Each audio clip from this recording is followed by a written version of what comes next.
we're now moving on to our first panel of the day, which is looking at how new ad formats have changed mobile gaming, or how they have, and if they haven't. And we talked about at the start, we talked about disruptive advertising and the big opportunities and how advertising is outpacing IAPs in mobile. And this is the very exciting kind of space. We've already had Sam from AdMix talking about what they're doing. It's very exciting.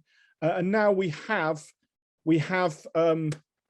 representatives from Anzu. We have Lev from Anzu. We have Christian from AudioMob, Caglar. Oh, I'm almost saying spelled it wrong, so I shouldn't have said that, from Sir Studios. And I believe our very own John Jordan is there. John Jordan, Chris, how are you? I'm all right. How are you? I'm good. I'm good, actually. Good. He's got the wrong background, but we'll let you go. Sean's got his last year's background. Is it last year's background? Oh, is it? It's next now. You can't be going in that. I did go in and change this. Right. I'll talk while I fiddle around. I don't know. While John fiddles around, I'll how are we doing, everybody? How are the panelists? How's everybody? Good. They're very silent. I'm going to let you take over because they don't want to talk to me, John. They want to talk to you. You've got more insight. So okay. I'm going to leave you take over. I'm here in the background if you need me. Okay. But you probably won't. So good. All right. Cheers, Chris. Thanks. Good morning, everyone. Welcome. We are, yes, Chris said, so we've got our first panel now. My name's John Jordan. I'm editor-at-large at pocketgamer.biz and a few other things. But for the sake of time, I'll just be editor-at-large at pocketgamer.biz for today. So we're going to talk about how new ad formats are changing mobile games. And I kind of think it is, a very interesting time for games in general. Lots of kind of disruptions happening, and the ad space kind of more than most, I think. So we've got three panelists, and I'm glad that sort of all of them have a slightly different sort of take on this. So we have sort of two coming from the ad side of it, and one from the game side of it, and I guess they all have a slightly different perspective. And the other thing, I think we've got sort of 40 minutes, so it's a good opportunity for you as an audience. If you have questions, please put them in the Q&A box, and I'll sort of feed them in. So it's not just me asking questions. I think these are people who are sort of building out these new sort of companies. So it's good. It's a good opportunity for you to sort of ask, exactly how they're thinking about these things and sort of deploying. But anyway, let's get some introductions done. So Lev, do you want to go first? So Lev from Anzu, do you want to explain a bit about what Anzu does and is doing in this sort of new changing gaming ad sort of environment? Hi everybody, happy to be here. Anzu actually does magic, and this is quite obvious because my title is director of games, and my kids think that I play games all day long, and they're not entirely wrong. So sometimes I also steal their games to play with them. So basically what Anzu does, Anzu places blended in-game ads within the content of the game. If you take the simplest example, for example, let's take a racing game, and you have billboards in this racing games that would say, let's say, Hikey or Bebop or Kula or something like that. So instead of faking those ads, we can realize the game by placing real ads and also making money from this asset, from this property that they have, which becomes quite magical when you think about it. Good, cool. Thank you for that. And Christian, what's going on at AdMob? Quite a lot at the moment. AudioMob even. Goodness me. AudioMob. What are you doing? And how are you sort of looking at this sort of new environment? Yeah, it's certainly been a busy couple of months, and great to be here, John. So I'm the CEO of AudioMob. We provide non-intrusive audio ads in games. So rather than being blocked by a video, you can listen to an audio ad. So the gamer can be monetized without being blocked, maybe for a reward or something like that. And recently we raised a 14 million Series A at $110 million valuation. So I'm very thankful that it works, and now we're scaling, going into growth mode. Cool, good, thanks. And sort of, I guess, representing developers, we have Caglar. So do you want to talk a bit about what you do at Sir Studios? Yeah, I run the marketing department here at Sir Studios. We are mid-sized, mid-core genre mobile game developing studio based in Istanbul. And like Lev mentioned, we are specifically, experts on the racing simulators. And, that's why that gives us a lot of flexibility, let's say, compared to a genre like hyper-casual. Actually, like we are working with Anzu on that front, like in-game ads. So we have billboards around our cities, around our maps, and also, actually, this is such a cool event because I have been, just considering reaching out to AudioMob, to Christian, for some integration partnership. So yeah. There you go. We can be a fly on the wall. You two have your discussion. That's fine. We'll just listen. Yeah. maybe later. Okay, so good introductions there. So one kind of thing that I would start off is I don't think it's clearly not the depth of what's going on with ads at the moment, but in some way of looking at it, we've sort of we started out with sort of banner ads on our mobile phones, and that sort of had a lot of inventory back in the day. Obviously, it wasn't a particularly great experience, so kind of things quickly moved on. And the cynic in me might sort of say, on the visual side at least, not on the audio side, but on the visual side, sort of what we're doing is going back to sort of banner ads, but we're just putting them in sort of billboards in the game environment. So from that point of view, clearly that's sort of really what's not happening, but to some degree you could think of it as that. So, and the other thing is sort of, it's interesting when you're doing your introductions and you're talking things about sort of blended advertising and sort of slightly out of context, but Christian sort of mentioned sort of non-intrusive advertising, which is sort of, if I'm an advertiser, sort of I want my adverts to sort of be intrusive, because that's sort of that's what I'm paying for, the intrusive nature. I mean, I guess, that's terminology, but I do kind of wonder, again, not on the mobile side, on the PC side, we have sort of seen this like 10 years ago. There were quite a lot of companies raising money to do this sort of the first generation of sort of billboard sort of advertising in sort of racing games, and having this sort of advertising that wasn't interrupting the game session.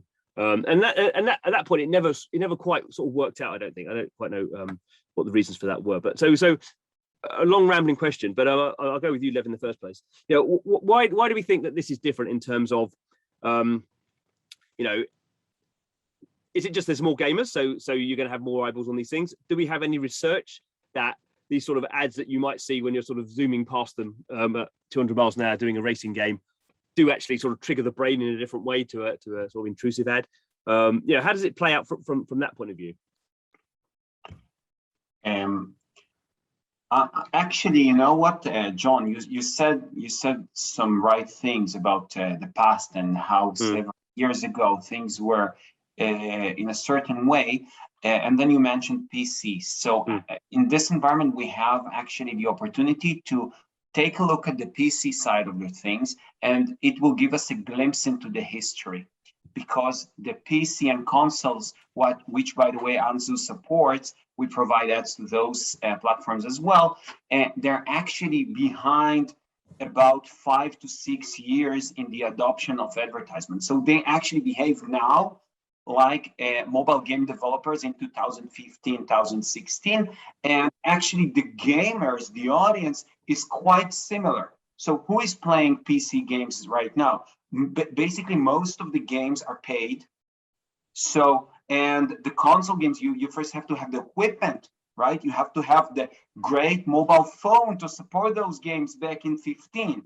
Now everyone has a phone, everyone has the equipment. So we now see that the gamers have changed and the games have changed. You used to have several games. What you had, Candy Crush and maybe Angry Birds and few other titles. Now you have so many. So, and they compete with each other. Not to mention the time spent. Like each person would spend an hour, because this is what their battery will allow. Or the internet connection.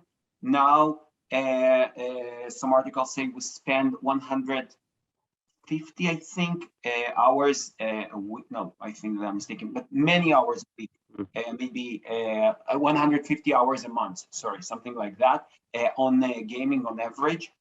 God damn it, my mother plays games. She's 70. She's 72. She's bored, and she's a good spender. Okay? Not only in the purchases, by the way, but if you get her attention on something, she can book something and then come to visit me with an unnecessary present to my kids. So the whole industry has changed, and the advertisement evolves with it. And now after there was a period of strong adoption of ads at the beginning, nobody wanted to use rewarded video, for example. So how rewarded video changed the games. Way back, you could only play Candy Crush, and you could only move forward if you either wait until you have more lives, or you would pay. So majority of the population would just simply wait or leave.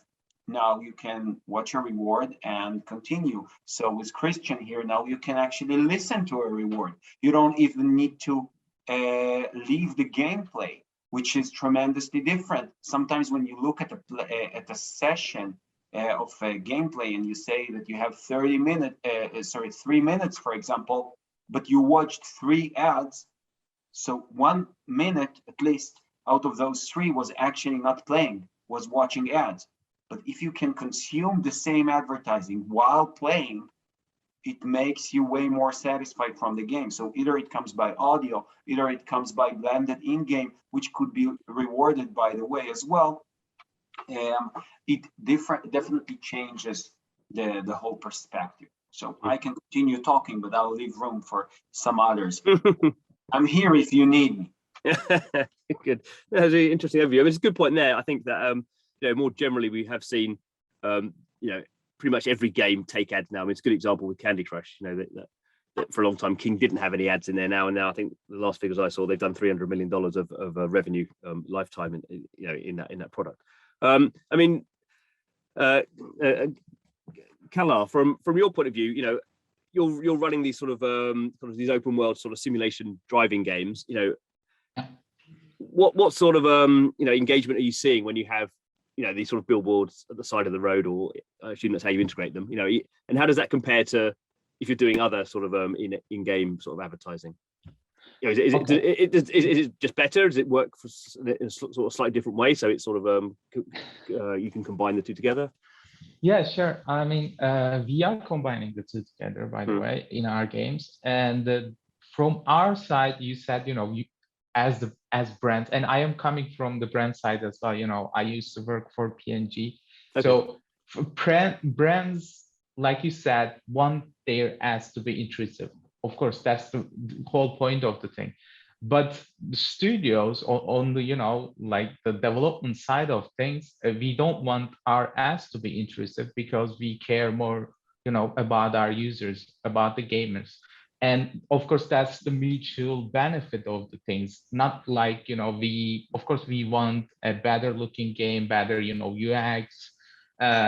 But at the end of the day, we check our KPIs as well. And the difference between the two, like rewarded and interstitial and in-game ads, is that in-game ads do not have any effect on retention levels. So if you crank up your, like frequency of showing ads, you would, at first you would see an initial improvement regarding the revenue, but due to the fact that you would, have a big impact on your retention levels, in total, when you look at it, your LTV would drop. So in-game ads, we haven't seen any negative effects. And on top of that, we haven't done any like study on this. We haven't checked our data because it is quite, even right now, it is not that easy to track the difference, because in-game ads, there is a standard, and like you said, you are driving 200 miles an hour, and did you see the ad? Did you not? it doesn't work like that quite, because there is certain standards that are set in place, because brands wouldn't like to pay, dump their money for nothing in return.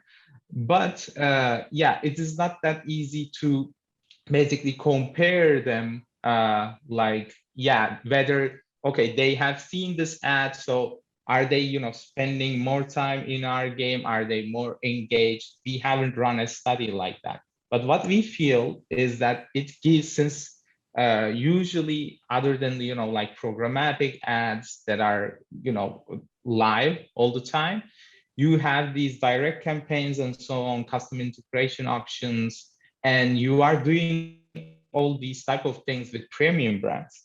And you are just imagine yourself being a developer from, I don't know, wherever you are based, and you are doing business, for Coca-Cola, or like for Calvin Klein. We ran an ad campaign for Calvin Klein. We ran an ad campaign for Ford.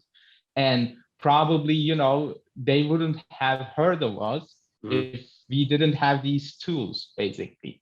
So it gives the premium feeling to your game, indirectly as well. No, that's an interesting point. That it maybe is a different sort of advert that you have. It's much more sort of, that sort of brand-led thing where you're not actually advertising anything in particular. You're sort of, it's something that sort of plays well into the sort of realism of the game, and just it's a sort of empathy advertising that sort of big brands do, not because they've got a new product out, just because they're big brands. That's what they do. They're always advertising. Yeah, exactly. And I mean, it is due to the setup of our games as well, because we have these simulators and we have real, maps, open world maps. It's like, outside real world. So we have, real billboards. So it's basically mimicking the real world. And on the brand front, they don't really need to do any extra work regarding that either, because they can use the same creatives, because we can arrange the dimensions accordingly. They can use the same creatives to basically run their campaigns in this type of way. If they are going to, let's say, do like marketing campaign with rewarded videos, with interstitial videos, those are produced specifically for mobile. And if they don't want to, set aside a budget for that or anything like that, it is more convenient for them as well. Good. Okay, so let's move on to the mobile side of ads. So, Christian, do you want to sort of explain how this works? It is obviously a different sort of, we've spent however many 20 years doing, ads around games, and they've been very visual. So how does it work doing a mobile ad? There's many different points to touch upon. I'm going to give you the short version, obviously. So think about every single kind of audio ad that you've ever heard of, right? It's been on the radio in the car, on Spotify, maybe on Pandora. And the reason being is that those environments are contextually on. Like, you wouldn't listen to a radio muted, right? But in a mobile game, you're listening to, or choosing not to listen to, video ads, display ads, right? And it's usual that the game developer wouldn't have the technology necessary to analyze the audio state of the phone, to analyze if the music or the sound effects are on or off in the game. What we found is that 61% of players actually have the audio state of the phone on. And the reason that such a simple idea hasn't come to fruition before is that the technology necessary to bridge the audio programmatic ecosystem into mobile gaming, it didn't exist before we created it. And AudioMob is the only in-game audio provider that can ensure that the advertiser actually knows that their ads are being heard, but also that the users aren't actually being disrupted if they're listening to Spotify in the background or something from an incoming audio ad. So the way it works is AudioMob is actually a research-led expert in analyzing the audio state of a device. That's the key to making this whole medium work. And what we started finding out, because again, 2020, it was a hellish year, to be honest, in the pandemic, and we invested heavily in R&D, raising more funds, and we've come out the other side much stronger. And what we found, and we've released a white paper as well via the IAB, is that most people, 86% of users, don't actually want to be blocked by a full screen ad or an interstitial. We know that 61% of users actually have the audio state of the device on. We know that most people actually prefer to be monetized with a non-intrusive method, even more than in-app purchases. So we put together all this technology just to make sure that from a data perspective and a research perspective, that we can analyze the audio state and then make sure the ads are being heard, they're rewarded. We target the users that actually want to listen to the ads rather than, mute the ads, etc. And then, as Lev mentioned, the game design aspect is absolutely key as well in terms of where the ad is placed. And it's the same reason why you remember Grand Theft Auto 5 and the radio in that car. That is the hottest spot for any kind of music-oriented ad or music track to play. Why? Because the users are engaged, and even though they're not being blocked by the actual ad, they're highly engaged driving the car around GTA, and then they end up remembering the music track, and then you've got an uplift in brand perception, brand consideration, etc. And this is the same whether it's for audio or non-intrusive in-display ads as well, from what we've researched. I mean, it is interesting in the sense that sort of by definition, I guess audio ads are, they are more intrusive, because I guess, for an in-game ad, you can also look away from the screen, but if you've got you're not going to be switching the volume down just because the ad's on. So in some ways, they are. I mean, that's the advantage, I suppose, of what you're doing, is that they have that sort of the intrusive nature, which is sort of what you want in advertising. But so does that mean you sort of think those ads work better if people are in a rewarded setting where people are sort of choosing them rather than, or I mean, I'm sure you can use them in any way, but if you've got any research around that sort of impact of these things just sort of like turning up, or people going, yes, I'll listen to that because I get some in-game reward. Absolutely. So we've integrated into some of the top 10 gaming publishers in the world, and from a rewarded standpoint, we get up to a 90% acceptance rate. There's a game design element, which is, again, like most users, 86% of them, they don't want to be intruded upon when they're being monetized, right?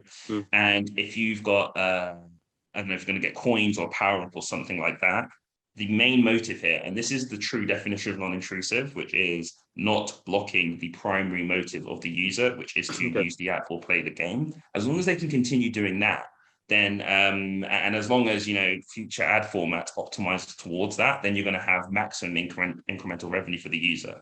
So we see up to 90% response rates. It's actually capped at around 95% when it comes to rewarded. And then when it comes to the non-rewarded ad formats, again, we can get up to 90%. And the reason being, and I really want to stress this, is that we are the only provider that analyzes the audio state of a phone. So think about it. If you're playing a game and you hear an audio ad come in and you decide to listen to a certain quartile or not mute or close the ad, or decide to click through, these are contextual audio intent signals, we call them. And we optimize towards these kinds of users because you're highly engaged in the game. When you decide to click out, it's a true sign of intent because you're already engaged with the game, but you're engaged with the ad a bit more. And this means that, the CPMs increase, incremental revenue for the user, the game developer rather. But again, the user actually cares about the ad that they're listening to. Otherwise, they would have muted it or exited. Yeah. So that's how we constantly try and think about, the player as well as the advertiser to make sure it is non-intrusive and doesn't annoy the player, doesn't damage retention, but overall revenues increase as well. Yeah. Okay. Cool. Good. We've got some questions coming in, so I'll have a look at those. But I guess you're probably in a lot of games conferences at the moment. We can't. I feel it would be wrong not to start talking about ads in the metaverse because that's just sort of clearly where we're going. And I guess it's sort of interesting because, I mean, I think it is sort of, it's in context because, in like the games you're doing, Caglar, there are these big open worlds where people are driving around, and to some degree, a metaverse, however you view it, it's just a sort of a more sort of permanent version of that sort of, it's a big place where there's permanent and people are going to come in and hang around and obviously, in the real world, we have more and more advertising, and so we're clearly going to get that in the metaverse. But I guess the interesting thing about it is you can start, building out much more sort of complex, sort of tech around that. I don't want to go too far down that rabbit hole because I'm way down that rabbit hole. But yeah, you start to think like NFTs and blah blah blah. But you don't have to go down that thing. But I do to wonder as we sort of move towards that world, how do we think that is going to be changing sort of how ad companies do their advertising? Is it going to be a radical change? Is it going to be just a sort of marginal change over time? And also, obviously, how game developers are thinking about doing that. I mean, Lev, do you want to go first? I mean, do you have any? Anzu, what sort of thoughts do you have about this sort of thing? Because we are starting to see ad tech companies talking about things like metaverse, however, sort of broadly. But where are you going on that? Honestly, it was hard for me to get what you said. Can you repeat? Okay, so how do you think we're going to do? How are you going to do advertising when everything's a metaverse, or we're all in metaverses all the time? So we just have these sort of broad online environments that we're sort of hanging out in. Are the adverts there going to be sort of what we have now, billboards, and maybe we click on something and it comes up, and we obviously have audio ads, or is it going to be a new form of sort of in-game advertising that we couldn't do before because we're using things like blockchain or something? I mean, I don't know. You may not have any thoughts on that. That's fine, but I wonder if you do. Well, we can dream further.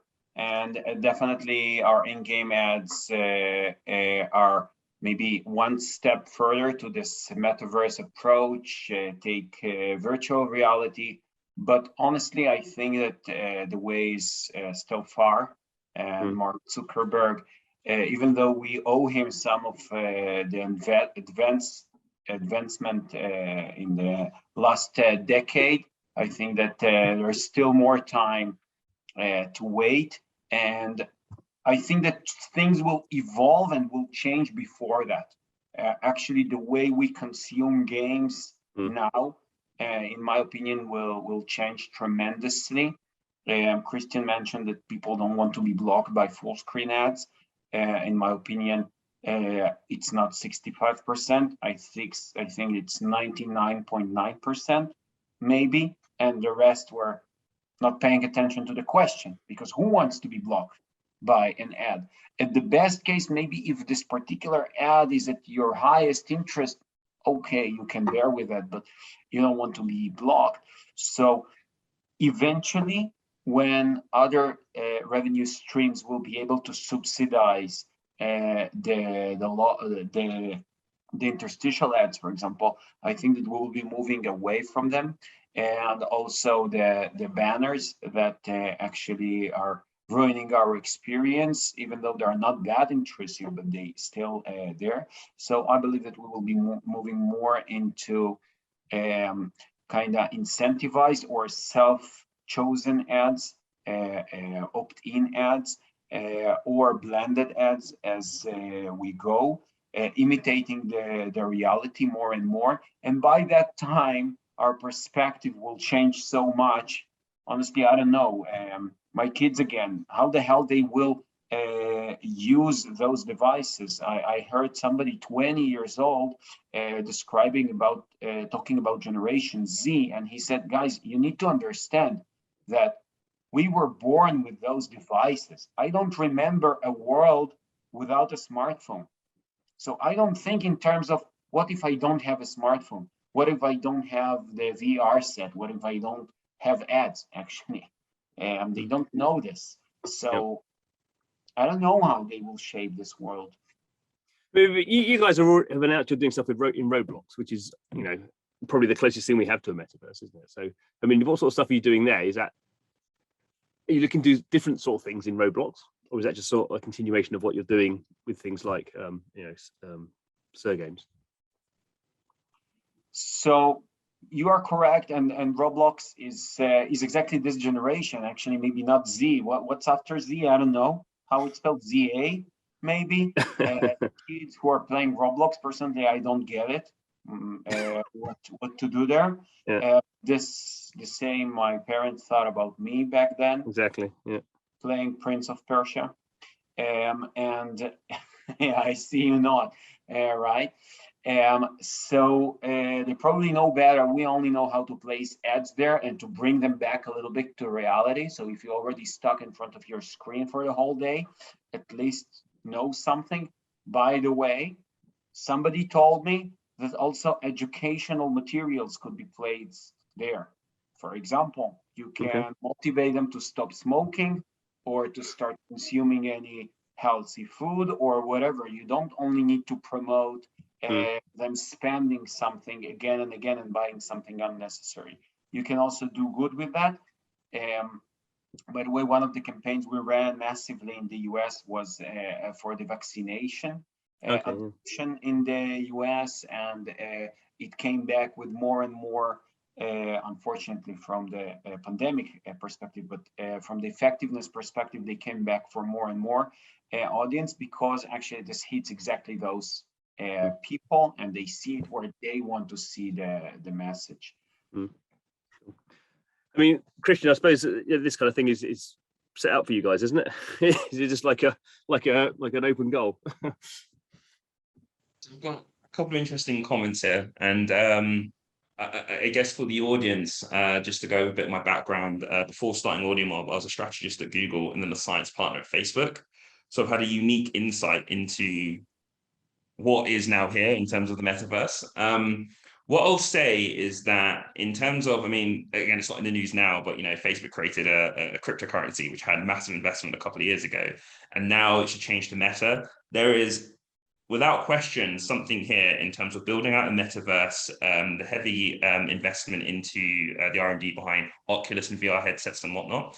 And I have no doubt that, you know, whether it's 5 or 10 years away, that's the question. There is definitely something here. What we are looking at is what the critical mass is in terms of the adoption of the metaverse. Now, we know that we've got the likes of Fortnite and Roblox and a couple of other metaverse-oriented games. And then when VR comes into the fray, how many people are going to need VR headsets before it becomes a commercially viable opportunity for advertisers to put, you know, some major brand dollars into? I think we're probably around 5 years away from that, based on seeing what's going on in Roblox, and it's a stone throw away in terms of adding, you know, VR to that experience. And in terms of AudioMob, like, whether it's AudioMob or AdMix or Anzu or whatnot, I'm pretty sure every kind of leading startup right now has a game plan to enter the metaverse from a technology perspective.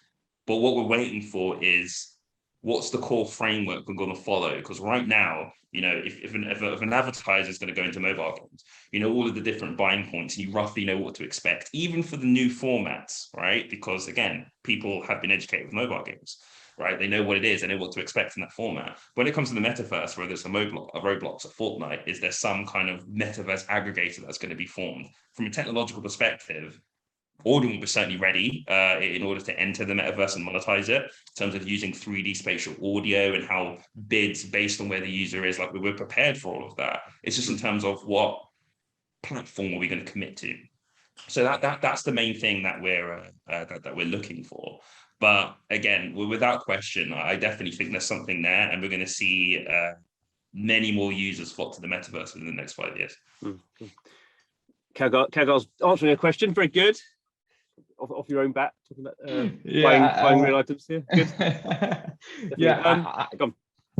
I was going to just, you know, like, share my thoughts on this, because I have been checking it out as well, you know, for a while right now. And like you said, John, it's like the map we have, it's basically a really, really tiny version of like a metaverse.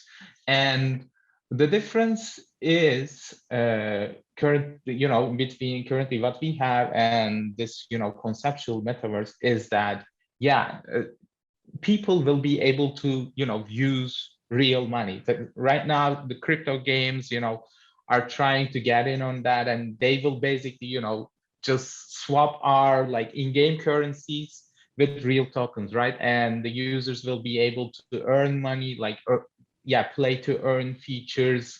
They will be there. And regarding the user side, the gamer side, I think that's quite attractive, because who wouldn't want to, you know, earn money while playing games, right? And that's the first side. And regarding the brands, I think what they would do, I think it will be the, you know, same thing that happened regarding the transition between from the traditional channels to digital and mobile. So brands basically only care about the scale. So they want to, just reach out to as many people as possible, especially their, target audiences. And if everyone, start to move from like playing traditional games and just choosing, metaverse type of games over those, of course, brand would follow this shift as well. And regarding, the ad types, so how different they can be, I can tell you, like in the past 2 months, I had chats about like, okay, can we like integrate VR into your game? Can we integrate AR into your game? It always gears towards metaverse, and ideas the brands have. I mean, you see these already in the real world. Let's say you see like basketball centers, for example, like Staples Center and those type of things. Imagine us having a tournament and a brand, pays to, name it after them. So these type of things will, we will see these type of things more and more once the transition basically, it happens faster and faster. And I, like, Christian said, I think it will change fast. It will change within 5 years for sure, because the technology is there. It's just the adoption left, basically. I think that sort of that question: will you be able to buy real items, for example, a pair of sneakers while playing the game? I think that's sort of the point of the metaverse is you go beyond that. So I mean, what you'll be doing there is you won't be buying physical things, you'll be buying digital things for your in-game experience. I mean, that would be the sort of that's where the thing goes, where everything is just digital. So the ad connection there is is going to be kind of super interesting how people are suddenly a lot of activity goes into these sort of online communities, and how ad stuff kicked into that. I don't know how much time we got. We started a bit late, Chris. If you want to kind of materialize and tell us we're going too late, please do. There is sort of one question. Oh, there is. Fine, you've got plenty of time. You got okay. Cool. Okay. There's sort of two questions I want to sort of pull in together. So we've talked a bit about sort of brands, and brands are always this sort of thing you talk about in sort of ad panels because they've got billions of dollars of spend. But then there's other things we're seeing, stuff like Netflix getting involved in gaming sort of directly, which they're not doing that. I mean, that is an advertising play to some degree. So when we're looking, I mean, this would be people's opinions, I suppose. I don't know how much hard data we have on this, but when we're talking about things like brands, do we think they're sort of changing in their attitude to spending in games, what they want to do in games? I mean, I think going back to the sort of metaverse thing, what's very interesting that I've seen is people like Gucci and Dolce & Gabbana and stuff. They've been very active about sort of creating digital items in games and then selling them on so they've moved very quickly into the digital side of things where they can you can make a lot more money. You don't have to make any handbags or clothes. You can just the digital items. So, I mean, Christian, how do you see that sort of brands? Do you think they are quickly changing their approach to this sort of thing as the technology changes, or maybe I'm just sort of focusing on a few who are really into it, and the bulk of them are just sort of sitting there spending their money on TV ads as they've always done. So I'm not sure how popular this opinion is. No, we like unpopular. But I actually don't knock brands for just starting to get involved in the gaming space. Like, I always remember back years ago, Google and Facebook and whatnot. Brands have always been curious about gaming, but what we've got to remember is, like you mentioned, you can now get in-game items. When an in-game item is bought, a revenue share of that item obviously goes directly back to the brand from the game, so you can attribute it, you can measure it. Only with top tier startups like like AudioMob and Anzu and whatnot, like when it comes to how a ad format is positioned in the game and how that is measured, we're at a much more advanced place than we were like 5-6 years ago. So brands, the main thing that when we started doing R&D a couple of years ago, we noticed is that they're not sure where is the audience placed, where are you in the whole brand funnel, how is it measured? And when you answer these questions, now brands are suddenly starting to invest their ad dollars. And you've got the fact that startups are doing all the hard work to kind of build out this this measurement and whatnot, and you are seeing billions of investment come in from all the big tech players as well. So I just think it's a whole cycle in terms of, you've got the R&D, then you've got the brand consolidation in terms of, the ad tech consolidation in terms of, big platforms getting investment, then you've got VCs investing, then big tech companies, and then you've got brands that are seeing all this activity that are now investing their brand dollars because they see from multiple angles the value of a gaming audience. So yeah, I think we're going to see an absolute explosion over the next couple of years. I think that's an unpopular commentary at all. I can get to Christian that one thing that he didn't mention, that actually advertisers will be where the users are. And the users are no longer on regular TV, this is for sure. They're at some extent on the connected TV or a TV for demand, but they spend their majority time in their phones, and the majority of this phone time is in apps, and the majority of this time in apps is in games. So I think that actually when the big brands are going to gaming, by brands I mean the Netflixes of the world, actually it will attract more advertising brands to join, because those huge companies, and actually on Thursday I have a session on that particular topic, whoever wants to listen to that with more numbers. Also, brands tend to follow what other brands do. They tend to stick to other brands because this is the whole brand awareness. You want to tie your brand to somebody else's brand. If you're a sport brand, you want to take this champion, would it be Michael Jordan back then or Kobe Bryant or somebody else nowadays, and you want to stick to his glory.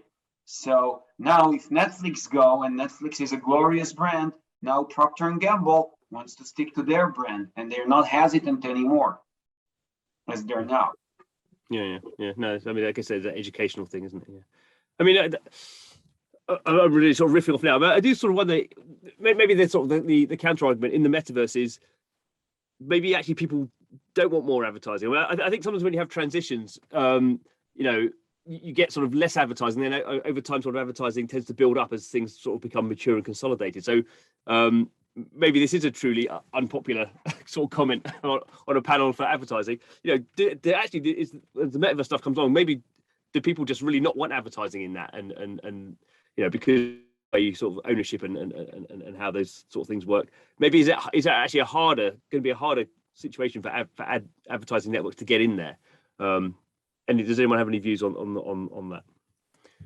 Or will advertising always go? Advertising always seems to say ends up where the scale is.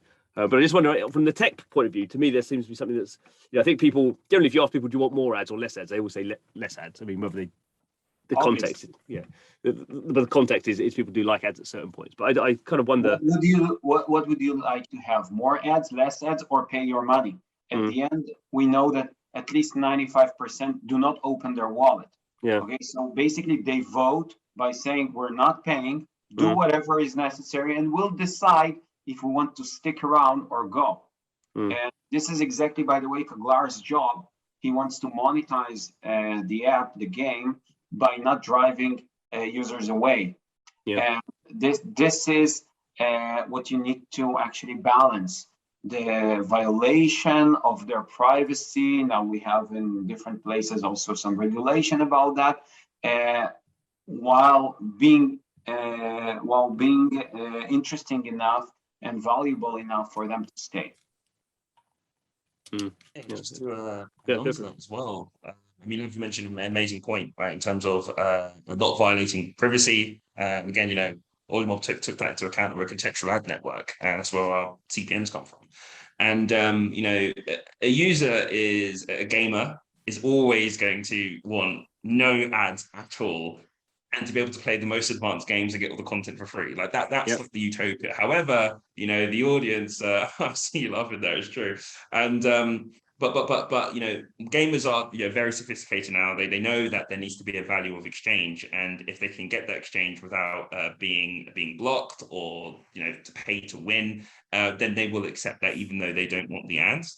And what we see, and we're seeing more of this in market, is kind of a movement towards a hybrid model where, you know, the non-intrusive ads aren't actually, you know, directly conflicting or damaging in-app purchase opportunities, but there's a perfect hybrid. And this also makes it more accessible to people that can't pay to win and just want to use, you know, freemium elements as well in a more fair gaming environment. So I kind of see it more of being a hybrid and these non-intrusive ad formats complementing the in-app purchase environments that will be in the metaverse, rather than it being an obstacle. Mm-hmm. Yeah, I mean, we'll see. I guess from that point of view, the interesting thing will be is, as we move, it seems like games like Axie Infinity with this sort of play to earn mechanic, where actually what's interesting there is people are earning money for playing the game, and that really flips around your monetization then, and then maybe that's why I'm thinking from that point of view it makes it harder, because people are just like, well, I'm earning money from the game, so I definitely don't want advertising in that sort. You know, I just think it sort of mix things up a lot. I mean, Caglar, how do you see, you know, in terms of sort of your product as you sort of move more to the metaverse? So do you think you'll be putting more ads in there or less ads in there? Or does it not matter as long as you're making more? If you're making more money, would you put less ads in, or would you be like, oh, we can still get more money with ads, so we'll put more in? I mean, how do you balance that? I think, you know, it comes down to like the studios. When you are looking at really, you know, big studios, big, you know, like big companies, it's all about, you know, increasing profit margin. So I don't think, you know, they would just decrease the number of ads if they see any, you know, like negative effects. And in overall, I agree with Christian. I think there's a really, you know, like, move towards hybrid models. Even like you mentioned, you know, even after years, like King chose to just show ads as well. And currently what we have is a hybrid model too. We are already keeping our traditional ads, you know, traditional ad types of interstitial and rewarded. We're not showing banners. And that's, you know, what we use instead of banners is the in-game, you know, in-game ads, and because it's more eye-pleasing, it's not intrusive. I think still, you know, even banners, technically they are not intrusive. It is intrusive, visually intrusive. But, you know, the, you know, in-game ad format doesn't give that impression, basically. Regarding the, you know, transition into metaverse and how things would be when we get there, I think it would be like what we are seeing the glimpses of right now. It's like, Dolce and Gabbana, just, you know, advertising in really big games, all those, you know, fashion brands. I think we will see more and more of that. I don't think it's just, you know, certain brands just doing their thing. I think it will be a movement because, at the end of the day, when you are marketing, when you are doing brand marketing, what you are trying to do is just trying to differentiate yourself from your competitors, and just, you know, the way to do that, it seems, will be just like that in the metaverse. Good. Well, I think we're out of time. I don't know where Chris is. He's. Oh, so you were having such a nice chat. I thought I'd just leave you. I don't know. You know, I don't want to blow up the conference schedule in the first hour. You know, we play fast and loose with conference schedules. We have the same approach to conference schedules as to do to advertising technology. So I think you are we are at about time. But did you have any? You've got through quite a lot. I thought it was a really fascinating conversation. Actually, there's quite a lot of different angles covered. You've kind of veered in lots of different directions and entered the metaverse, and you've come back again. Of course. All safely. But is there any sort of final thoughts anybody would like to leave our audience before I send you into our metaverse, into the beyond? No? Do you want to say anything, Lev? Any final thoughts? No, he's fine. Christian, he's very shy. But you should say when's Lev's talk on? When is your talk, Lev? When is your? You said remind you're us. back again. What time is it? Tomorrow afternoon, is it? Yeah. Okay. We'll We'll paste the link in that because it sounds like there'll be a lot of data in that. Okay, guys. Well, I'll let you go. I won't pull you. Thank you so much for sharing your thoughts, and wish you all and all of us well. I mean, more ad dollars into the gaming ecosystem from brands can only be good, right? That means more money for developers, more shows. It's all good. So have a great day. Thanks, John, for your awesome sharing, and I'll let you send you into the metaverse while I queue up the next speaker.